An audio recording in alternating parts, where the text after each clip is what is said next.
आत्माओं, हम उसी प्रसंग पर आते हैं जहां से शुरू हुआ था। अब आउट ऑफ सिलेबस पूरे विश्व में पढ़ाई जा रही है अकॉर्डिंग टू द सिलेबस, यानी सदग्रंथों के अनुसार जो ज्ञान है वो केवल सतलोक आश्रम बरवाला, जिला हिसार, हरियाणा, भारतवर्ष के अंदर है।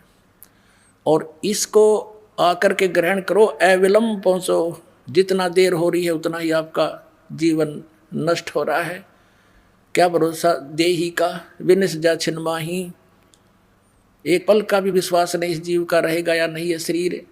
तो इसके रहते रहते हम जो कुछ कर लेंगे वो अपना होगा, नहीं तो काल का धोखा ही है। अब देखिएगा, अब दिखाते हैं, अब पढ़ाते हैं आपको सुनाते हैं। गुरुआ गाम बिगाड़े संतो, गुरुआ गाम बिगाड़े, ऐसे कर्म जीव कहला दिए, ईब जड़े नहीं जाड़े।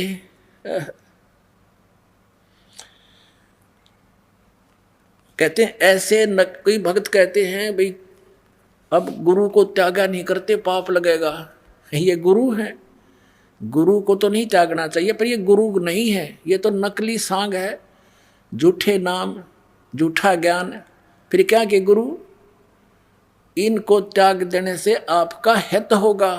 परमात्मा कहते हैं झूठे गुरु के पक्ष को तजत ना कीजिए वार, इसको तजत यानी छोड़ने में देर ना करे, इसको तुरंत त्याग देना चाहिए। और गरीबदास साहिब जी ने परमात्मा कबीर साहिब से प्राप्त ज्ञान के आधार से क्या कहा है कि झूठे गुरु का लित्र लावे। जो ऐसा जुल्म कर रहे हैं, मनुष्य जीवन बर्बाद कर रहे हैं, क्या बताते हैं, झूठे गुरु का लित्र लावे। ये गुरुआ सब अंधे, गुरुआ के सिर मार पड़ेगी, पैंडा कदे ना छूटे। गुरुआ के सिर फरुआ फोड़ो और गर्ते काट घसीटो, और इसके मारे पाप नहीं है, इसको निश्चय पीटो। अब यहाँ तक कहा है कि इस नालायक किसी गुरु ने जो तुम्हें बर्बाद करने जा रहा है, उसके सिर पे फरुआ फोड़ो। वो फरुआ क्या होता है? ये पहले तो उसे गुरु आ करते, हाथ में एक लोटा हादिया रखा करते जिसको भी करमंडल बोलते थे, और हाथ में एक फरुआ माने फोड़ इसीलिए जाते ऐसे, वो साधना करने के लिए लठनों के, तो वो एक खोज का मारा उनका नकलियाँ के। कहते हैं गुरुआ के सिर फरुआ फोड़ो, गर्ते काट घसीटो, और इसके मारे पाप नहीं, इसके यानी इसको पीटे पाप नहीं, या को निश्चय पीटो। या गुरुआ के लित्र लाओ, ये गुरुआ सब अंधे। गुरुआ गाम बिगाड़े संतो, गुरुआ गाम बिगाड़े, ऐसे कर्म जीव कहला दिए, बहुत जड़े ना झाड़े। भेड़ पूछ को पंडित पकड़े, ये बादो नदी बिहंगा, गरीबदास वो भवजल डूबे, नहीं साध सतसंगा। पुनः तो महापुरुषों ने कितनी अनमोल वाणी बताई हमारे को कि भेड़ पूछ को पंडित पकड़े, ये भादो नदी बिहंगा, गरीबदास वह भवजल डूबे, जहाँ नहीं साध सत्संगा। जैसे भादुआ के अंदर, भादुआ महीना में बहुत जोर की वर्षा होती है और सभी दरिया बहुत विशाल रूप धारण करके चल पड़ती है, और उस समय कोई दरिया से पार जाना चाहता है और उसको कोई पार होने का साधन क्या बताता है कि भेड़ की पूंछ पकड़ ले और ये तुझे पार कर देगी। परमात्मा कहते हैं इस 2 अक्षर के नाम न छोड़ के और इस आदि नाम सार नाम, ये 3 मंत्र के जाप के अतिरिक्त सभी साधना ऐसी हैं जैसे भेड़ की पूंछ कोई पकड़ा रखी हो दरिया से पार होने के लिए, अर्थात कभी नहीं हो सकता दोनों डूबें। तो ऐसे पंडित माने गुरु जी, गुरु कहो, पंडित कहो, विद्वान कहो, ये कोई ब्राह्मण जाति से संबंधित शब्द नहीं है। जैसे मेरे दादा गुरु जी गांव छावला, दिल्ली के अंदर नजफगढ़ के पास एक गांव है छावला, वहाँ के जाट थे, किसान थे। उन्होंने काशी विद्यापीठ से शिक्षा ग्रहण करने से वो पंडित चिदानंद कहलाने लगे। गांव गोपालपुर खरखोदा के पास, जिला सोनीपत हरियाणा में उनका आश्रम बना हुआ। वहाँ लिखा है पंडित चिदानंद आश्रम। उनको सब पंडित जी कहते थे। और मेरे गुरुदेव जी इस परंपरागत ब्राह्मण जाति से थे। गांव बड़ा पैंतावास, जिला भिवानी, दादरी के पास। वो कभी अपने आप को पंडित ब्राह्मण नहीं कहते थे, वो संत कहते थे। तो यहाँ उन गुरुओं के बारे में जिन्होंने ज्ञान प्राप्त किया, शिक्षा ग्रहण की, लेकिन सदग्रंथों को नहीं समझे, उनके विषय में कहा है कि भेड़ पूछ को ये पंडित पकड़े। पंडित माने गुरु जी। और आप भी पकड़ रहे, रोरों को भी यही पकड़ा रहे हैं कि ये भेड़ तुम्हें पार कर देगी दरिया से। उसके लिए तो नौका चाहिए और बढ़िया खेवट हो, तो एक्सपर्ट, तब पार कर सकता है।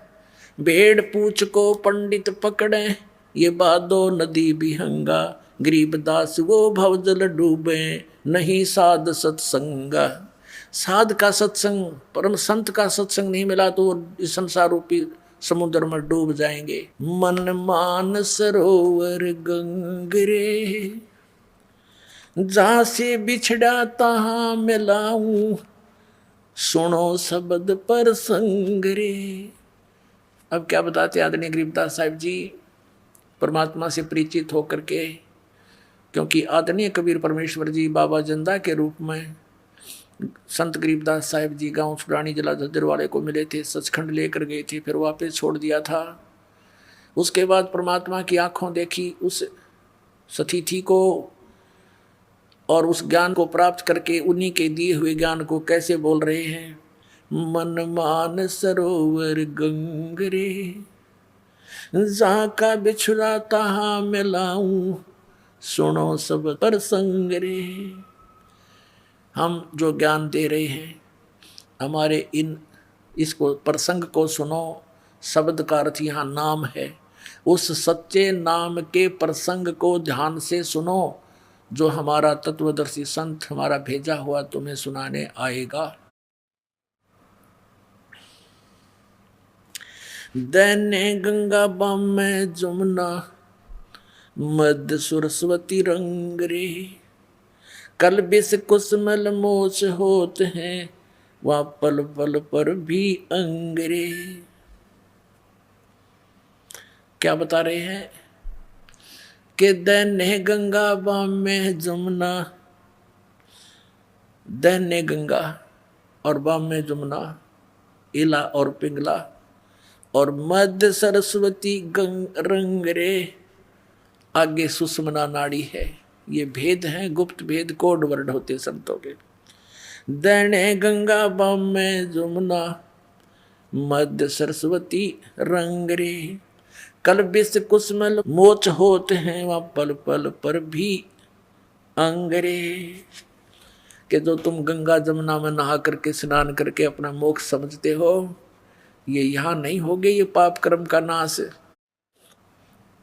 कल्बिस कुसमल यानी पाप, वो तो इस सांस उश्वास के मंत्रते हैं। और उस सच्चे शब्द, 3 अक्षर, 2 अक्षर तो सतनाम और तीसरा उसार शब्द, इनके जाप से, ये तीनों मंत्रों के जाप से आपके पाप नाश होंगे। और पल पल पर भी अंगरे, वो तो पर भी लगती है वहाँ, कभी 12 वर्ष में, कोई 10 वर्ष में इतना आदमी मर ले। जैसे कोई कहे कि कुंभ के मेले में पर भी लगेगी, उसमें स्नान करने से मुक्ति होएगी। वो आवे 6 साल में या 12 वर्ष में, अर्ध कुंभ या कुंभ, इतने क्या पता श्वास रहे या ना रहे। कहते हैं मन मान सरोवर गंगरे, जहाँ का बिछड़ा तहाँ मिलाऊं, सुनो शब्द पर संगरे। भेड़ पूछ को पंडित पकड़े, ये भादो नदी बिहंगा, गरीबदास वह भवजल डूबे, नहीं साध सत्संगा। जिनके पास संतों का सत्संग नहीं, वो भवजल में डूब जाएंगे। तो यहाँ क्या बता रहे हैं कि उस सत्संग के अंदर जाओ जहाँ वो प्रसंग चल रहे हैं सतनाम के, सच्चे नाम का, उस संत का संग करके, फिर पल पल पर भी अंगरे, पल पल में नहाओ। उस पर भी में, जो पर भी तुम्हारी 12 साल में लगेगी, यहाँ तो रोज लानी पड़ेगी। वाह, यानी श्वास उस श्वास से सेवन करो, या पर भी ना हो दिन रात, जब मोक्ष होगा, जब पाप कटेंगे। मन मान सरोवर गंगरे, जहाँ का बिछड़ा तहाँ मिलाऊं, सुनो शब्द प्रसंग रे। दाणे गंगा बाम में जमुना, मध्य सरस्वती रंग रे। कल बिस कुसमल मोच होते हैं, पल पल पर भी अंगरे। काशी करवत काहे ले ही, ओए होए, बिना भजन नहीं ढंग रे। कोट ग्रंथ का यो ही अर्थ है, करो साध सत्संग रे। ओए होए, देखो कितना कमाल कर रखा है कि कोटि ग्रंथ का एक ही अर्थ है, करो साध सत्संग रे, यानी पूरे संत का संग करो, नकली संतों से भी बात नहीं बनेगी। अब देखो कहते हैं करो साध सत्संग रे, यानी संत का संग करो, पूरे संत का, तब तुम्हें घर बैठे भगवान मिलेगा। और फिर मर्यादा में रहना पड़ेगा। भाई जो गुरु वचन पे डट गे रकट गे फंद 84 के। भाई जो गुरु वचन पे डट गे रकट गे फंद 84 के। कट गे फंद 84 के, रकट गे फंद 84 के। भाई जो गुरु वचन पे डट गे रकट गे। वस्तु मिली ठोड़ की ठोड़, मिट गई मन पापी की दौड़। वस्तु मिली ठोड़ की ठोड़, मिट गई मन पापी की दौड़। भरम मिटे मथुरा काशी के, भरम मिटे मथुरा काशी के। भाई जो गुरु वचन पे डट गे रकट गे फंद 84। कट गे फंद 84 के, रकट गे फंद। तो यही बताना चाह रहे हैं कि वस्तु मिली ठोड़ की ठोड़, और मिट गई मन पापी की दौड़। यो भटकाए फिर था कि मथुरा और काशी में। भरम मिटे मथुरा काशी के। अपनात्माओं, आप तो बालक हो, ये दास इस मार्ग का मास्टर बना दिया परमपिता परमात्मा कबीर साहब ने और मेरे गुरुदेव जी ने। कहते हैं गुरु मेहर करे तो काग से हंस बना दे। हम तो कौवे थे, काग थे, जब तक हमें ज्ञान नहीं था। चाहे कितने ही अच्छे आदमी थे, हम नेक काम नहीं कर पावा थे, चाहते हुए भी नहीं कर सकते थे। नीत थी कि कुछ करें क्या, कुछ रास्ते का पता नहीं था। अब देखो परमात्मा के पाने के लिए इन भोड़ी आत्माओं ने कैसे कैसे सितम सहे हैं, इन नकली गुरुओं ने कैसे जुल्म इनके साथ किए हैं। एक समय काशी शहर के अंदर इन नकली गुरुओं ने भ्रम फैला दिया कि जो काशी के अंदर शरीर छोड़ेगा, मरेगा, मृत्यु को प्राप्त होगा, वो सीधा स्वर्ग जाएगा। और साथ में ये कह दिया कि जो मगहर में मरेगा वो गधा बनेगा, क्योंकि वहाँ की भूमि को भगवान शंकर जी ने श्राप दे रखा है। और मगहर एक शहर है, मगहर एक नगर है, गोरखपुर शहर से 25 किलोमीटर दूर, और जिला बस्ती की तरफ आते हैं। अब तो जिला बस्ती से अलग एक डिस्ट्रिक्ट बना दिया, संत कबीर नगर। मगर उस संत कबीर नगर के अंतर्गत आता है। ब्राह्मणों ने यानी गुरुओं ने यह भ्रम फैला दिया कि जो मगहर मरेगा वो नरक जाएगा, गधा बनेगा। और वहां बह रही थी एक दरिया, आमी नदी, उसको भी भगवान शंकर ने श्राप दे दिया था, वो सूख गई थी, ऐसा उन्होंने बताया था। परमात्मा कहा करते थे कबीर जी कि भाई अच्छे सत साधना करने वाला भक्त, जो हम मंत्र विधि बताते हैं, अच्छे कर्म करने वाला, अच्छी सत साधना करने वाला कहीं प्राण त्याग दो, वो जाएगा अपने यथा स्थान पर। और पाप करनी चाहे काशी में रो चाहे मगर, वो तो सीधा नरक जाएगा। ये बकवाद करते हैं, आपको मूर्ख बना रहे हैं। लेकिन परमात्मा कहा करते थे, ये पर भी लेन जात है दुनिया, हमारा ज्ञान किने ना सुनिया। या धक्के खान जहाँ पर भी लेन उड़ा जोड़ बनाने तालाब बनाने के लिए जम गधे बिना नाम है। जींद शहर के पास एक पिंडारा गांव है, वहाँ एक तालाब है जोड़, और उसमें कहते हैं सोमवार वाली अमावस्या को नहा ले तो सबके पाप कट जाए। उसमें गधे बिना पानी पीवे ऐसा गंदा तालाब, और वहाँ नहा के मोक्ष बता रखा है कि वहाँ नहाने से मुक्ति हो जाएगी, दूना पाप लगे। तो यहाँ क्या बताते हैं, हमरा ज्ञान किन्हें ना सुनिया और पर भी लेन जाते है दुनिया। वहाँ जाते हैं भटकने के लिए, कर्म बिगाड़ने के लिए, हमारा ज्ञान किसी ने नहीं सुना। तो क्या बताते हैं कि जैसे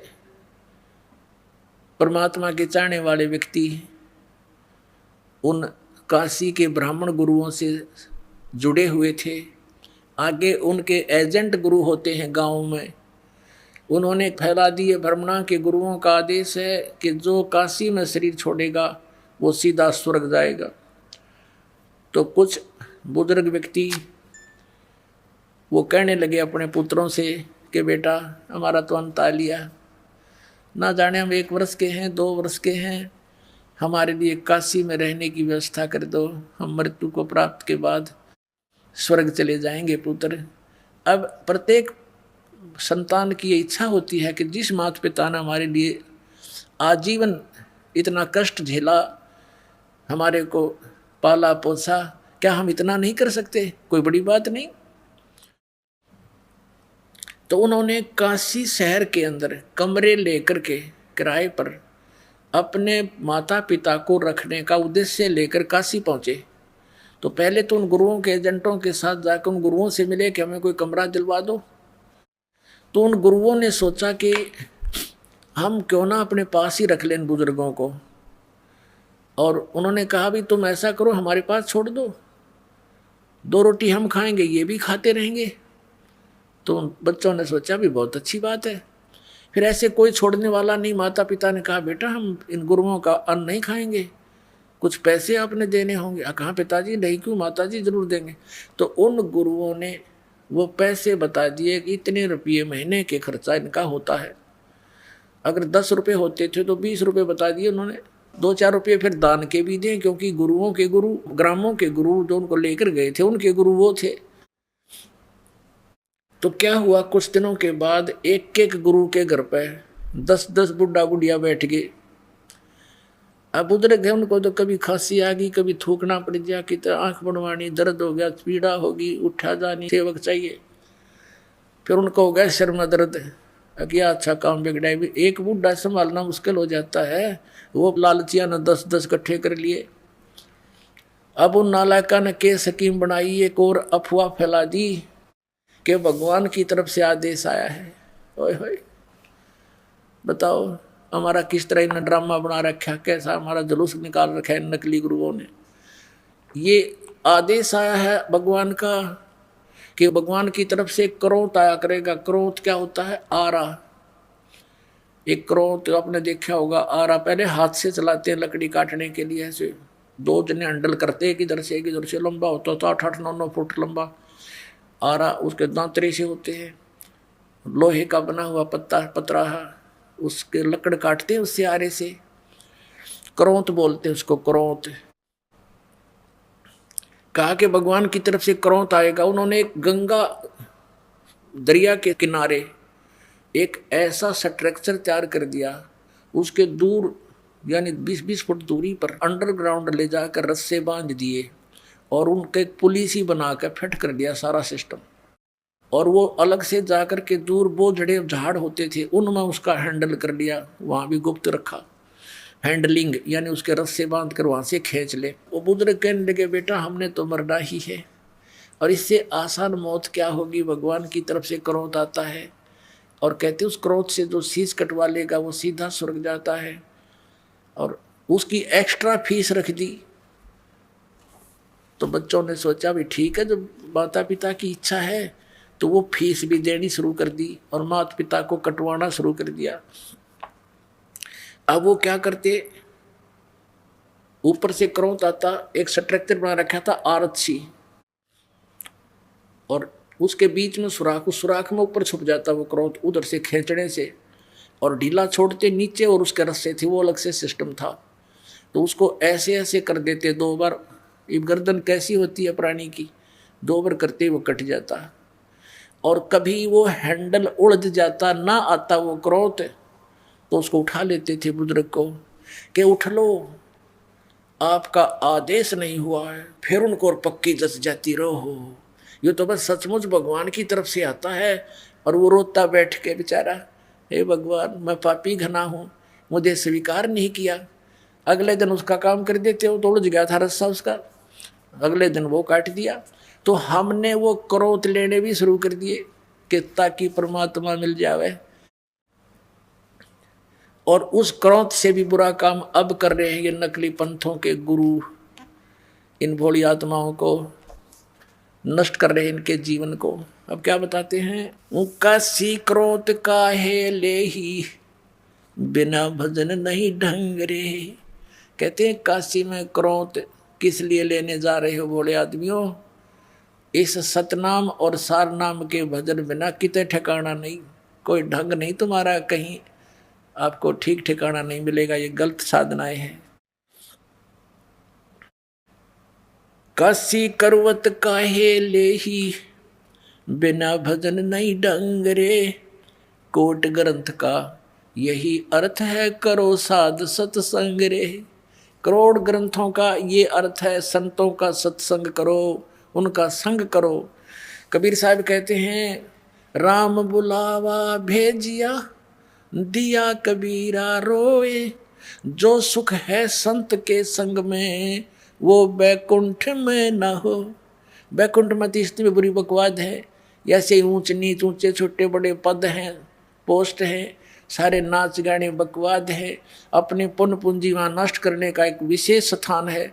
वो पूंजी खत्म होते फिर नरक में फेंक देते हैं जबरदस्ती, जैसे यहाँ से उठा कर मार दिए जाते हैं। सब जगह ऐसे प्रोसीजर है। तो परमात्मा कहते हैं, समझाते हैं, परमात्मा हमें बताना चाहते हैं कि स्वर्ग की आस मत करना बच्चों। अपने ऊपर कहते हैं, धर्मदास सुन अमर कहानी, और अपनी महिमा हमने आप बखानी। अपने बारे में जानकारी आप देनी पड़ी, हमारी महिमा से परिचित किस ब्रह्मांड में कोई प्राणी नहीं पाया। तो अपने आप ही कहते हैं कबीर, राम बुलावा भेजिया, दिया कबीरा रो। यानी आपको समझाने के लिए अपने ऊपर उदाहरण दे रहे हैं भगवान। और जो सुख है साध के संग में, जो यहाँ आपका मोक्ष होगा, आपको सुख होगा, वो बैकुंठ में नहीं हो। वहां तो सुख नाम की चीज नहीं, नकली सुख है। तो सुख समरूप स्वरूप सुभानम निश्चल अचल अभंग रे। आसन अस्तल असल तास के, बाना बिरद बिनंग रे। बिन ही पंखों उड़े गगन को, चाल चाल विहंग रे। दिव्य दृष्टि तो दर्श करते हैं, हरदम कला उमंग रे। परानंदनी पारख लीजे, ओए होए। मूल मंत्र ओम अंग्रे। देखे संतों के ये अमरवाणी आदरणीय गरीबदास साहिब जी, ये वेदों से भी गूढ़ रहस्य है। इनमें क्या बताया है कि परानंदनी पारख लीजे, मूल मंत्र ओम अंग्रे। गायत्री गलता न ध्यान है, सोहम सुरत सुहंगरे। अब कहते हैं उस मूल मंत्र का, जो 2 अक्षर के मंत्र हैं, ओम उसका एक पार्ट है, हिस्सा है, अंग है। परानंदनी पारख लीजिए। परानंदनी, ओहो, पूर्ण सुखदायक जो मंत्र है, मूल मंत्र, उसको परख लो। उसका मूल मंत्र ओम अंग्रे। मूल मंत्र का ओम, उस सतनाम का ओम एक अंग है, पार्ट है। और फिर क्या बताया है, गायत्री गलतान ध्यान से। गायत्री माने उसका हृदय से गायन कर, उसका जाप कर। और सोहम सुरत सुहंगरे, अपना आत्मा देखो। ये दोनों बता दिए मंत्र, सतनाम के 2 अक्षर कि ओम तो उसका एक पार्ट है, और दूसरा सोहम सुरत सुहंगरे। सुहंग माने हे जीव। तो इन दोनों मंत्रों का सुरती के साथ, यानी ध्यान से सही सुरत ला के, सुरत और नृत मन पवन इन चारों से मंत्र जाप किया जाता है सतनाम का, तब इसका लाभ होता है। वैसे सांस चलते रहे, मन कहीं घूमता रहे, उससे आपको लाभ नहीं होगा। श्वास बाहर क्या छोड़ रहे हैं, कौन सा मंत्र, उस पर ध्यान रहे, सुरत रहे, अंदर कौन सा ले रहे हैं उस पर भी ध्यान रहे, तो ये मंत्र आपका एक श्वास उस श्वास का सतनाम का मंत्र सफल हो गया। और इसकी कीमत बहुत गणी है। क्या बताते हैं, ओम सोहम पालड रंग होरी हो, 14 लोक चढ़ाव राम रंग होरी हो, 3 लोक पासंग दर रंग होरी हो, तो ना तुले तुलाया राम रंग होरी हो। आदरणीय गरीबदास साहिब जी परमात्मा कबीर जी से प्राप्त ज्ञान को कैसे बता रहे हैं कि ये एक ऐसे जाप किया हुआ सुरत नृत मन पवन से, सुरत नृत मन पवन, पवन माने वायु, प्राण, सांस, और सुरत ध्यान रखकर मन इन सब को लगा के रखे एक सुमरण करने का।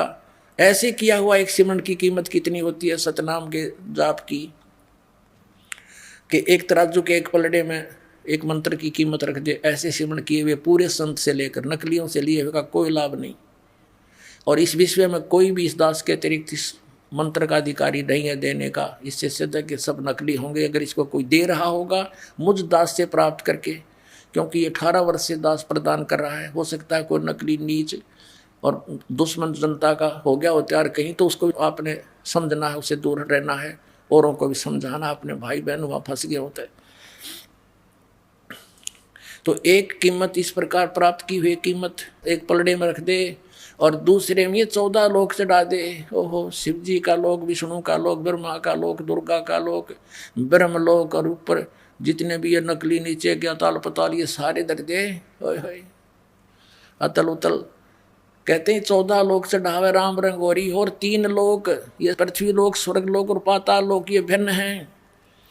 इन तब पासंग रखते, इनकी तो कीमत को नहीं, उसकी तो गणना नहीं। और तो ना तुले तुलाया राम रंग होरी हो, होरी माने खुशी, कि ये खुशी जिनके पास ये मंत्र है वो खुशी मनावे इस जीवन की, कि सफल कर लिया आपने इस मंत्र नाम अपने जीवन को।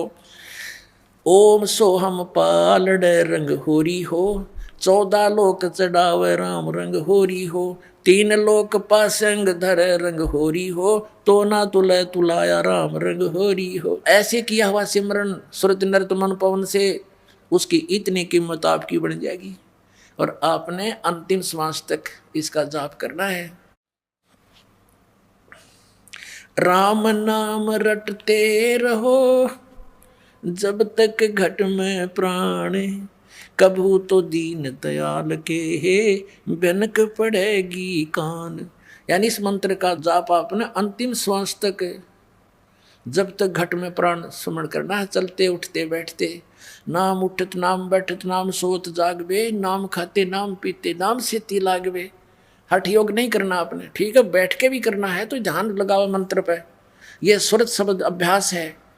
हठ योग करना आंख बंद करके कान बंद करके, ये सुरत शब्द नहीं है तो बकवास है सारी। यानी अपनी सुरती को अभ्यास करा के इस नाम के ऊपर ये डटे, इस अभ्यास करो कि इस पर कुछ देर रुके, या इसके लिए संघर्ष करो, चलते फिरते उठते बैठते जाओ, फिर रोके मन को, फिर जाओ, फिर रोके फिर लगावे, ये अभ्यास करना है। और कुछ दिनों में बिल्कुल सेट हो जाएगा। इसको सुरत शब्द अभ्यास बोलते हैं। वो नहीं था, वो गलत साधना थी उनकी। धुंध सुंडो बिला, इससे मोक्ष हो जाएगा। वाह भाई वाह। वो मोक्ष नाम से होगा, सतनाम से, जो 2 अक्षर का है। फिर बताते हैं, परानंदनी पारख लीजिए मूल मंत्र ओम अंग्रे, गायत्री गलतान ध्यान है, सोहम सुरत सुहंगरे। सुहंग माने जीव। हे प्राणी, ये 2 मंत्र हैं और इनका सुरती से, ध्यान से, मन से इसका जाप करें। अजप्पा जपो निस्वासरम, जीत चलो जम जंगरे। अजप्पा जाप जपो निस्वासर, दिन रात ये अजप्पा जाप है। श्वास उश्वास से सतनाम का जो जाप आपको दिया जाता है ये अजप्पा जाप है। यानी इसमें होठ जीभ नहीं हिलानी होती। अजप्पा जाप जपो निस्वासर, जीत चलो जम जंगरे। गरीब दास दर्शन देवा के, देख मया मन भंगरे। कहते इस मंत्र के जाप से फिर मैंने दिव्य दृष्टि खुल गई और परमात्मा के दर्शन करके मन भंग हो गया, चित्त भंग हो गया हमारा। तो एकदम अचंभा सा हुआ, भगवान को देखा, साकार मालिक को देखा। और ये आदरणीय गरीबदास साहब जी कहते हैं, हम सुल्तानी नानक तारे दादू को उपदेश दिया, जात दुलाहा भेद नहीं पाया, वो काशी माए कबीर हुआ। झांकी वे कबीर की नानक की तीवा, वह सिक्खा के गल पड़ी कौन छुटावे था। तो यहाँ गरीबदास जी कहते हैं, दास गरीब दर्शन देवा का, देख भया मन भंग रे। होय होय, को तो एकदम चुंबा सा हुआ हमें। अरे से नानक साहब जी ने परमात्मा का झांकी माने नजारा देखा था सतलोक में, फिर देखा उनको बनारस काशी में दानक रूप में। तो उन्होंने वाहे गुरु वाहे गुरु वाहे गुरु वाहे, क्योंकि वो तो भगवान के प्यासे थे इतनी उमंग से कि वाह वाह गुरु के, गुरु तो ये है पूरा इस पृथ्वी पर, कोई गुरु नहीं। तो वाह तेरे की नू करते हैं ना। तो पुणात्मा अब कहते हैं वाह सिक्खा गलपड़ी कैसे छुटवावा उसने। असली मंत्र तो ये 2 अक्षर का जो समुद्र की साखी में वो खुद जाप कर रहे हैं, वो इससे मोक्ष होना था। और यही गरीबदास जी बता रहे हैं कि उस सतनाम के मंत्र का ओम तो एक अंग है, एक पार्ट है, और कंप्लीट वो बता दिया। वो सतनाम है 2 अक्षर का, इससे मोक्ष होगा, अन्य किसी साधन मंत्र से नहीं। बोलो सतगुरुदेव।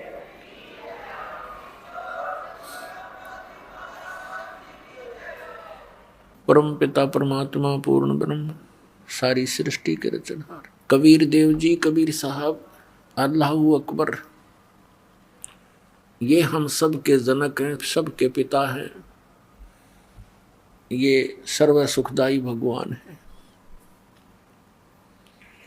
यो परमात्मा वह भगवान जिसने सारे ब्रह्मांडों की रचना की, जो अमर अविनाशी है। वही परमात्मा पवित्र भारतवर्ष की इस पावन धरती पर काशी शहर के अंदर 120 वर्ष रहे, एक जुलाहे की भूमिका किया करते थे। वो कबीर जुलाहा नाम से प्रसिद्ध, दानक नाम से प्रसिद्ध वो परमात्मा सारी सृष्टि के रचनहार है। जो भगवान के गुण, परमात्मा के गुण वेद बताता है, वही लीलाएं परमेश्वर ने अपने विधान अनुसार प्रत्येक युग में की हैं। क्या की हैं? गोता मारूं स्वर्ग में, जा बैठूं पाताल,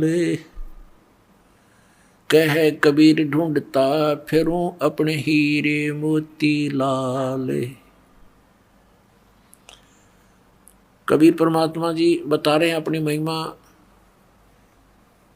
कि मैं अपने हीरे मोती लालों को इस संसार रूपी सागर में गोते लगा लगा कर ढूंढ रहा हूं, खोज रहा। कलयुग के अंदर उस परमेश्वर ने कौन कौन से हीरे मोती लाल इकट्ठे किए थे? आदरणीय धर्मदास साहिब जी,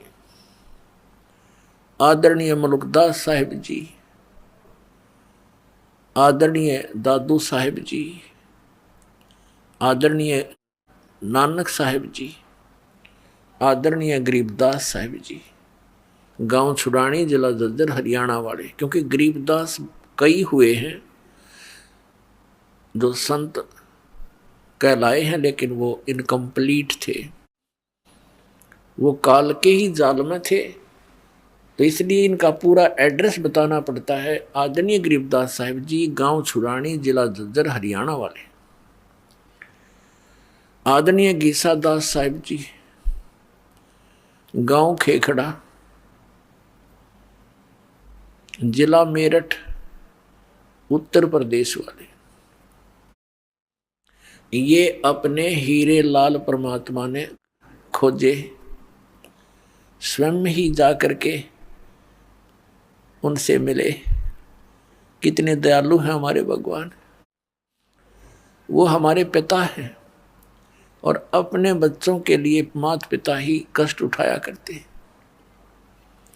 जिन माता पिता के बच्चे कुसंगत में गिर कर शराब पीते हैं, घर से धन ले जाते हैं, उसको नाश करते हैं।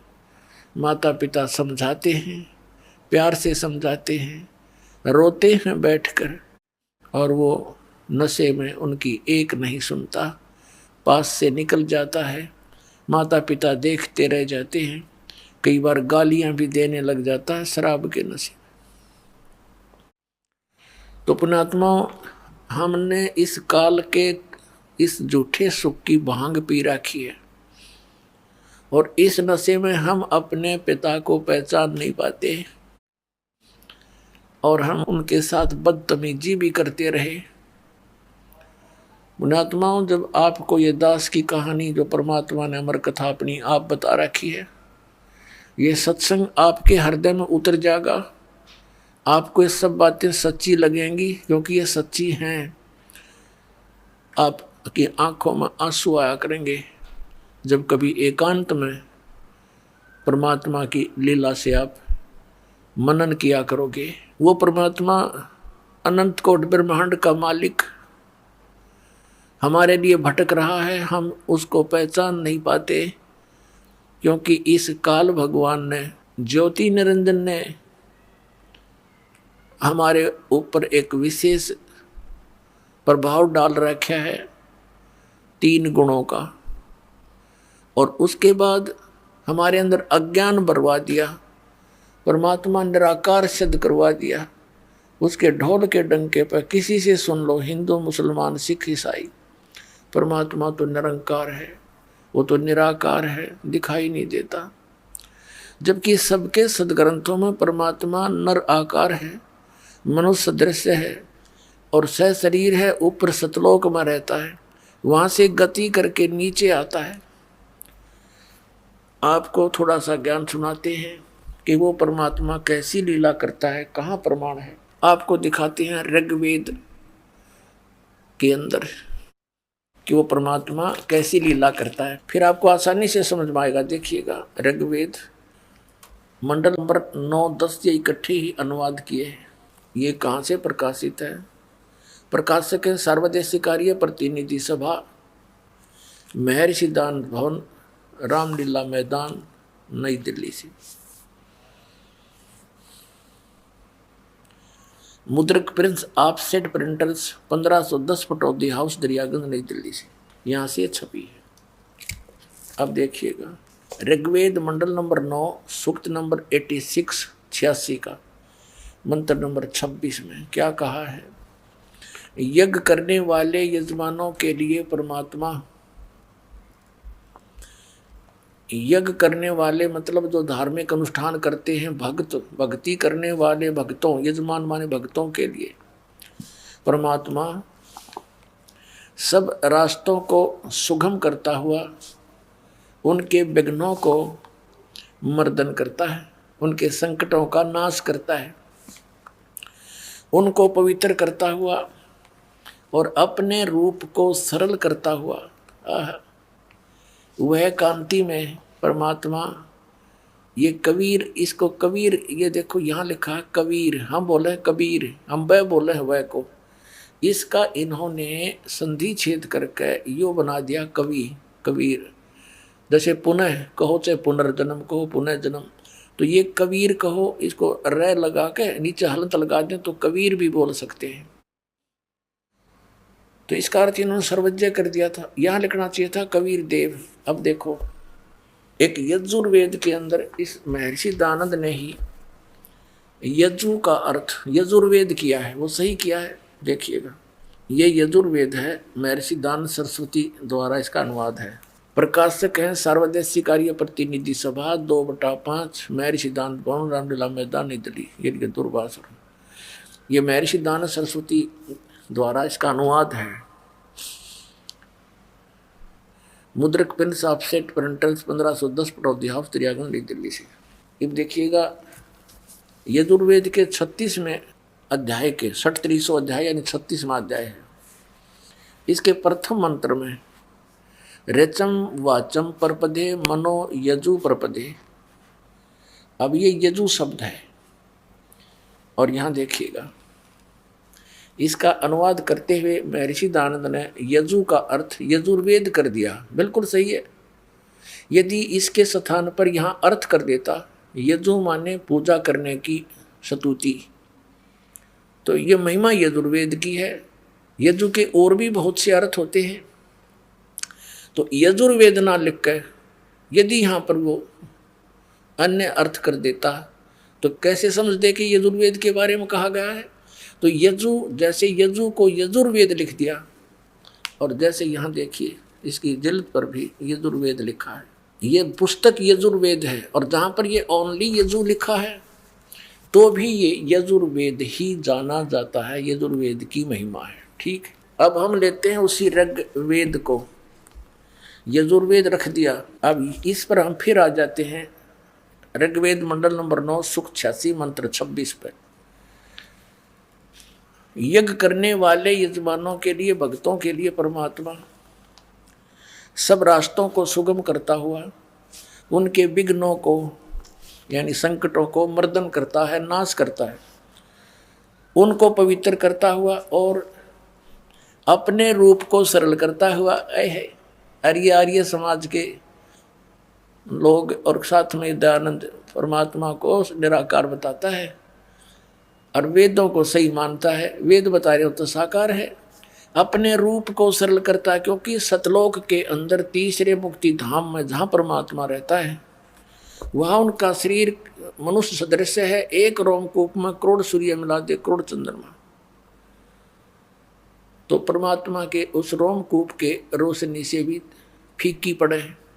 इतना तेजों में शरीर है, और वो परमात्मा एज इट इज न्यू का न्यू आ जाए यहाँ पर तो हमारी आंखें बंद हो जा। जैसे उल्लू को सूर्य नहीं दिखता, वो देख ही नहीं सकता। तो इसलिए यहाँ आकर अपनी लीला करने के लिए, हमें यथार्थ ज्ञान देने के लिए, अच्छी आत्माओं को मिलने के लिए अपने रूप को हल्का तेज पुंज का बनाकर आता है। तेज पुंज अन्य दे धरकर इस विध हमको भेंट ही।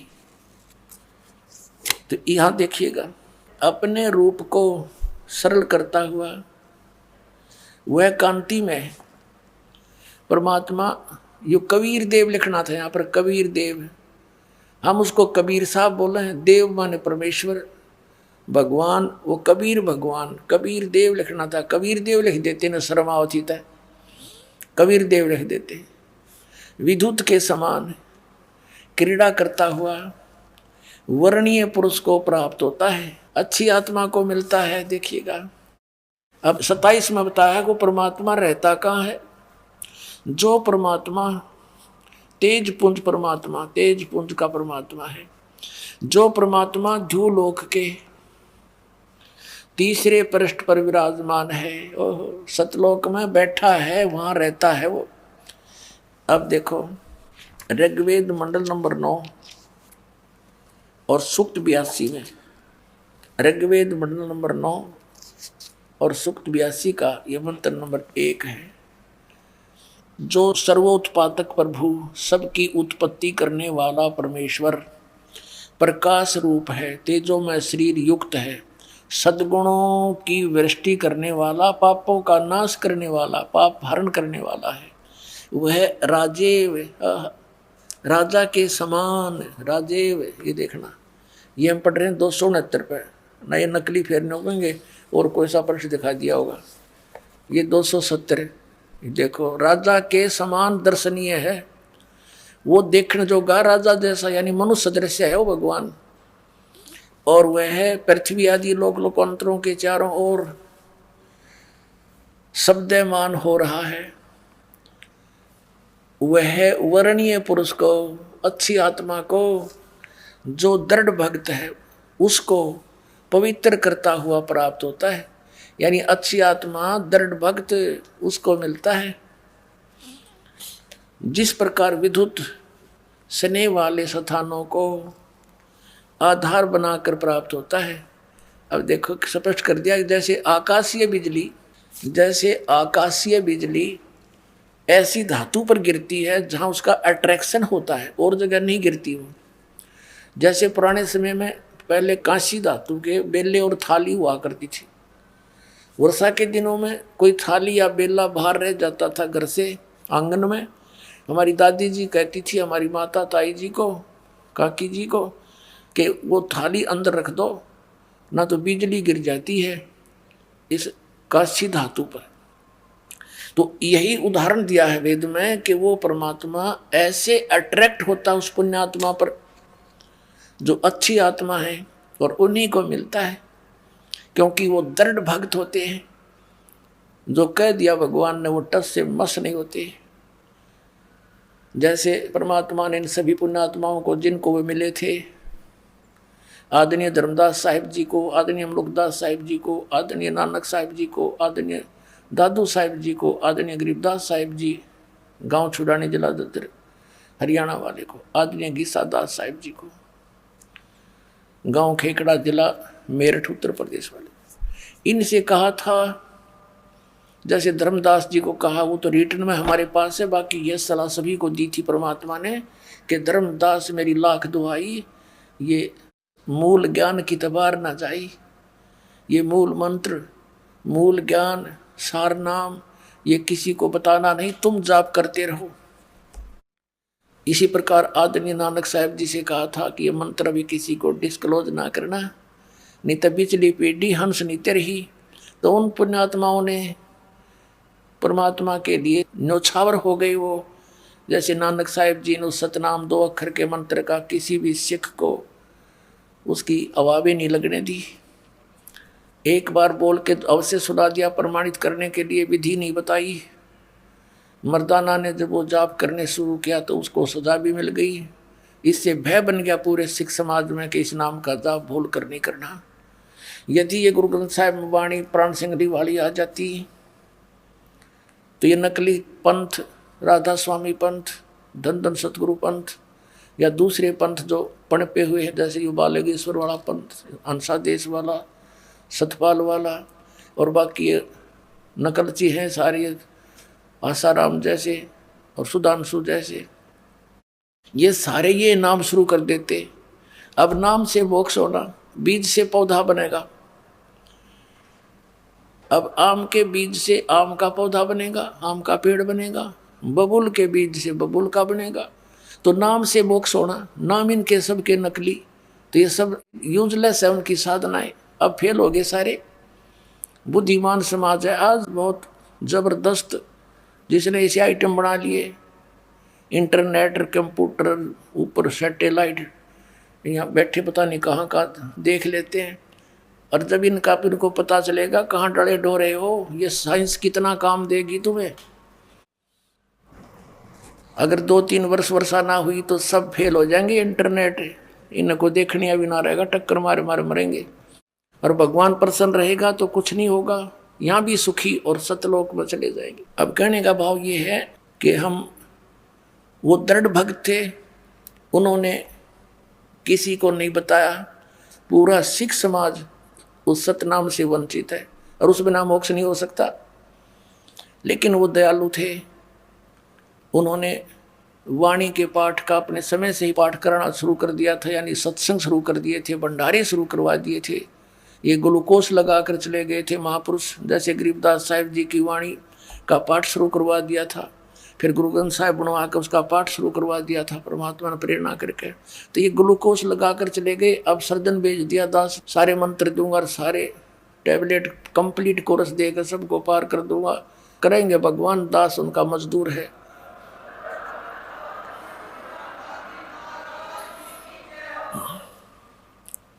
अब वो बिचली पीढ़ी आ गई जिसके लिए सारा खेल इन महापुरुषों ने, भगवान ने मिलकर खेला, काल के जाल से बचाए रखी सतभक्ति को। अब आगे देखिएगा, ऋग्वेद मंडल नंबर 9 और सूक्त 82 का मंत्र आपने 1 देख लिया कि वो परमात्मा अपने दृढ़ भक्त को पवित्र करता हुआ वर्णीय पुरुष को मिलता है। जैसे विद्युत आकाशीय बिजली स्नेह वाले स्थानों को आधार बनाकर प्राप्त होता है। अब नंबर 2 में क्या कहा, किस उद्देश्य से आता है भगवान पर, हे परमात्मा उपदेश करने की इच्छा से आप, यानी तत्व ज्ञान बताने की इच्छा से आप महापुरुषों को प्राप्त होते हो, अच्छी आत्माओं को मिलते हो, और आप अत्यंत गतिशील पदार्थ के समान यानी तीव्रगामी होकर के हमारे आध्यात्मिक यज्ञ को प्राप्त होते हो। हैं। आप कबीर देव हैं, आप कबीर देव हैं। वेद मेरा भेद है, मैं ना वेदन के माही, और जौन वेद से मैं मिलूं ये वेद जानते नहीं। परमेश्वर परम पूज्य कबीर साहब ने कहा था कि धर्मदास ये चारों वेद मेरी ही महिमा का गुणगान करते हैं, लेकिन इनमें वर्णित विधि से मेरी प्राप्ति नहीं हो सकती, और जिस विधि से मेरी प्राप्ति हो सकती है वो वेदों में नहीं, क्योंकि वो परमात्मा स्वयं ही आकर बताता है। वो सूक्ष्म वेद है जो दास को उपलब्ध हुआ, और दास ने समझा परमेश्वर कबीर जी गुरु जी की कृपा से। और उस सूक्ष्म वेद को कबीर पंथी जो 12 के 12 पंथ वो नहीं समझ सके, और ये सब काल के पंथ थे वह। और ये राधा स्वामी, धन धन सतगुरु, सच्चा सौदा, जय गुरुदेव, दिनोद वाला, बिहानी वाला, ये सारे एक कुएं के पानी, आगरा वाला, ब्यास वाला, ये राधा स्वामी, इनके पास वो मंत्र नहीं। मंत्र से मोक्ष होगा, इस नाम बिना मोक्ष हो नहीं सकता, और वो इनके पास नहीं, तो ये सारे काल के ही जाल में फंसे हुए थे। अब ये लीला करता है परमात्मा। वो किन किन महापुरुषों को मिले? आदरणीय धर्मदास साहिब जी को मिले। दर जिंदे का रूप सैल वृंदावन की नी, तहाँ मिले धर्मदास करते हैं बहुत अधीनी। आदरणीय गरीबदास साहिब जी ने कहा, हम सुल्तानी नानक तारे, दादू को उपदेश दिया, जात जुलाहा भेद न पाया, वो काशी माए कबीर हुआ। वो किन किन को मिले परमात्मा? जिंदा महात्मा का रूप बनाकर धर्मदास जी को वृंदावन में मिले। दर जंदे का रूप सैल वृंदावन की नी, तहाँ मिले धर्मदास करते हैं बहुत अधीनी। एक जिंदा महात्मा का रूप बना के परमात्मा कबीर जी कहाँ गए? धर्मदास को वृंदावन में मिले, मथुरा में। और धर्मदास जी वहाँ गए हुए थे तीर्थों पर यात्रा करते हुए, उस वृंदावन के जोड़ में नहान गए थे तीर्थ में। और नहान होकर बाहर बैठे जब परमात्मा ने उनसे प्रश्न किया कि हे महाराज जी, मैं तो जिज्ञासु व्यक्ति हूँ, मैं सब संतों के पास जा चुका हूँ, मेरी संतुष्टि नहीं हुई, कृपा मुझे कोई ज्ञान सुनाओ भगवान का। जब धर्मदास लगा गीता की महिमा सुनाने, तब परमात्मा ने उनसे प्रश्न उत्तरी की कि मैं एक जिज्ञासु व्यक्ति हूँ। स्वयं तो अपने आप को तो दास बताया, और उस धर्मदास जी को उसको महात्मा कहा, हे महात्मा जी, मुझे कुछ ज्ञान सुना दो। तो उनसे काफी प्रश्न उत्तरी हुई। फिर परमात्मा ने कहा कि आप गीता जी को मानते हो? कहा जी। भगवान कौन है? प्रश्न किया परमात्मा ने कि श्री कृष्ण, श्री विष्णु जी, श्री शंकर जी और ब्रह्मा जी, ये सर्वेश्वर महेश्वर, इनकी जन्म मृत्यु नहीं होती। तो परमात्मा ने कहा कि चौथे अध्याय के 5 और 9 श्लोक में, दूसरे अध्याय के 12वें श्लोक में और 10वें अध्याय के दूसरे श्लोक में, धर्मदास जी देखियो, आपका गीता ज्ञानदाता क्या कहता है कि मैं तो जन्म मृत्यु होती है, मैं तो अविनाशी हूँ नहीं, नासवान हूँ, तुम इसको अविनाशी बता रहे हो। और 18वें अध्याय के 62वें श्लोक में कहा कि तू सर्वभाव से उस परमेश्वर की शरण में जा, उसकी कृपा से तो परम शांति को और सनातन परम धाम को प्राप्त होगा। 15वें अध्याय के 4थे श्लोक में कहा गीता जी में कि जब तत्वदर्शी संत मिल जाए, उसके पश्चात परमेश्वर के उस परम पद की खोज करनी चाहिए, जहां जाने के बाद साधक फिर लौटकर संसार में कभी नहीं आते। अब धर्मदास का तो सिर घूम गया उस पुण्यात्मा का कि मैं क्या सुन रहा हूं। गीता साथ ही खोल कर देखा साथ के साथ। अब कहने का भाव ये है, पुण्यात्मा हो, ये इतना रंग चढ़ जाता है। अंत में धर्मदास कहने लगा कि तू मुसलमान है, क्योंकि बाबा जिंदा के रूप में उन्होंने अपना एक वेशभूषा होती है जिंदा महात्माओं की, एक ओवर कोट सा पहनते हैं, घुटनों तो तले का काला, ऊपर काला ही टॉप होता है, एक कच्छा पहनते अंडरवियर काला ही। तो धर्मदास जी ने टोंट कस दिया कि तू मुसलमान जाति का है, इसलिए हमारे देवताओं की तू बेइज्जती करता है, मैं तेरी बात सुनना पसंद नहीं करता। अब यूं कहते ही परमात्मा अंतर ध्यान हो गए और धर्मदास जी की बंदगी सामने से आदमी अंतर ध्यान हो जाए, ना दिखे एकदम,